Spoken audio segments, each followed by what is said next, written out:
dipersembahkan oleh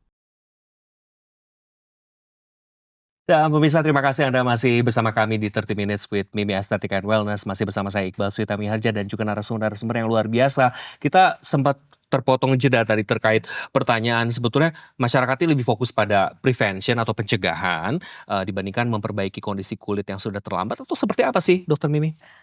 Untuk masyarakat modern sekarang ini ya, saya kira mereka ini lebih awareness, udah lebih sadar dan lebih edukatif. Mereka kan ini lebih banyak memilih prevention, Oke. pencegahan. Kalau di zaman dulu kan enggak ya, udah rusak baru datang ke Iya, klinik ya iya. untuk perbaiki. Tapi sekarang saya lihat anak-anak muda zaman sekarang juga udah mulai, mereka lebih memilih prevention, pencegahan lebih baik daripada pengobatan. Ya, jadi pasien yang datang juga makin muda ya sekarang ya. Oke. Jadi bukan usia yang dulu 40 ke atas, tapi sekarang makin muda yang datang ke klinik. Kemudian kita juga dengan Ultherapy Prime itu juga kita sebenarnya kalau dilihat ya, dulu ambasadornya itu adalah Lee Min Ho, kemudian ke Jun Ji Hyun. Itu tuh artinya kita mau menangkap aspirasi ini ke yang lebih muda. Jadi edukasi kita ke hal yang lebih muda dengan Jun Ji Hyun gitu ya. Nah, Ultherapy Prime ini memang bisa untuk menstimulasi kolagen dari tubuh sendiri, sehingga bisa membantu untuk kulit yang lebih sehat gitu ya. Tapi bukan berarti yang sudah rusak atau terluka dalam tanda kutip gak boleh ke klinik atau perawatan, bukan berarti begitu ya Dokter Farah ya? Seperti Bukan apa? begitu. Jadi memang semuanya itu tailor made ya, semua treatment. Jadi dilihat berdasarkan kebutuhan pasien. Apakah sekarang karena kerusakan atau nanti untuk pencegahan. Tentu saja saya sepakat, kulit itu investasi, skin investment dan juga semua dari fondasi. Fondasi untuk mendapatkan kulit yang sehat.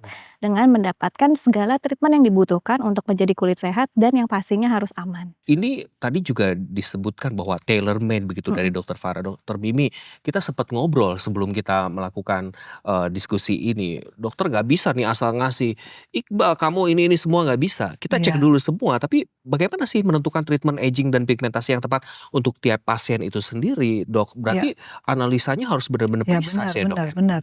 Jadi pasien yang datang ke klinik harusnya kan dokter itu akan melihat dulu bagaimana treatment untuk aging dan pigmentasinya. Kalau untuk saya pribadi, saya selalu mencari tahu etiologinya, penyebab daripada agingnya apa dan penyebab daripada pigmentasinya apa.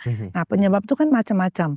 Untuk aging bisa juga karena penurunan kolagen, bisa juga karena photo aging karena UV, karena panas matahari, bisa juga karena dehidrasi, bisa juga karena inflamasi kronis, umpamanya penyakit sistemik, atau bisa juga lifestyle yang tidak baik, yang seperti saya katakan. Itu ada beberapa penyebab daripada aging. Tapi kalau penyebab hiperpigmentasi ada lagi. Nah, contohnya umpamanya hiperpigmentasi karena genetik, bawaan dari genetiknya, atau hiperpigmentasi karena UV, bisa juga karena post inflamasi. Ya kan banyak sekali. Langkah selanjutnya itu analisa kulit. Jadi kita harus tahu dia tipe kulitnya apa, kemudian kedalaman pigmentasinya seberapa, apakah barrier kulitnya udah rusak atau belum. Nah, setelah itu langkah berikutnya baru kita melakukan treatment. Nah, jadi ada step-stepnya.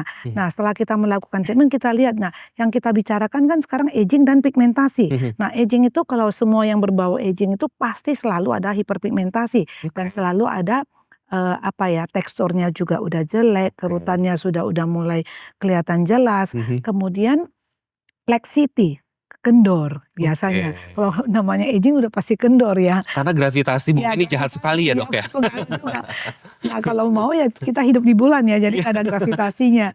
Nah, dengan perawatan untuk aging itu saya lebih concern biasanya memakai ultrasound dengan visualisasi.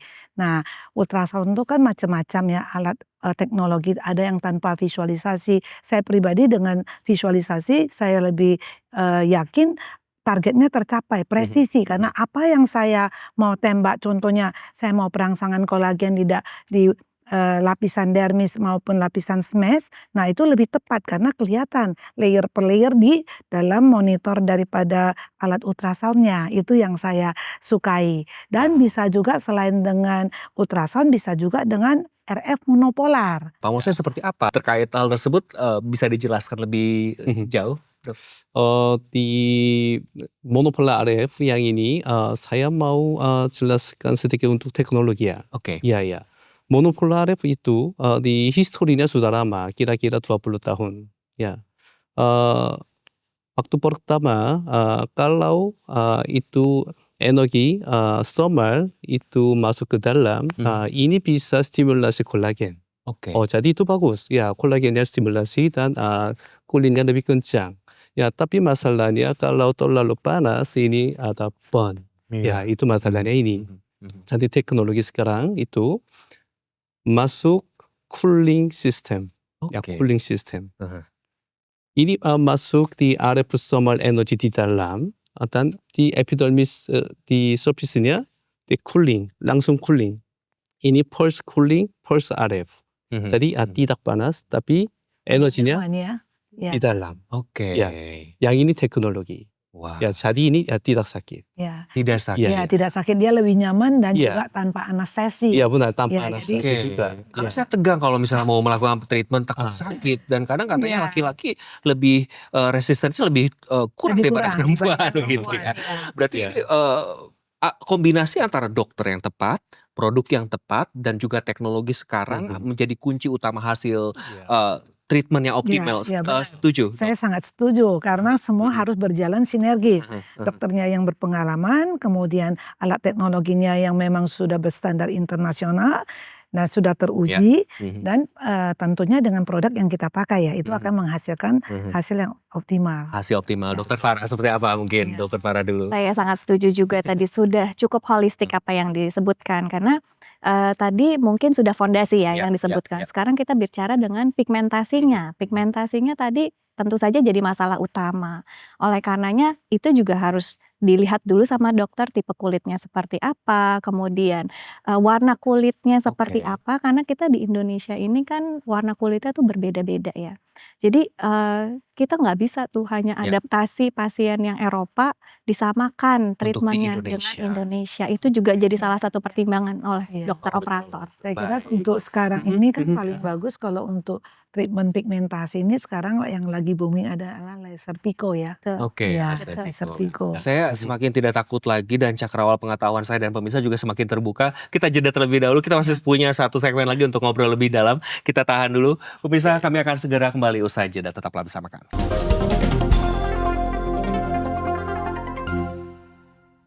Dipersembahkan oleh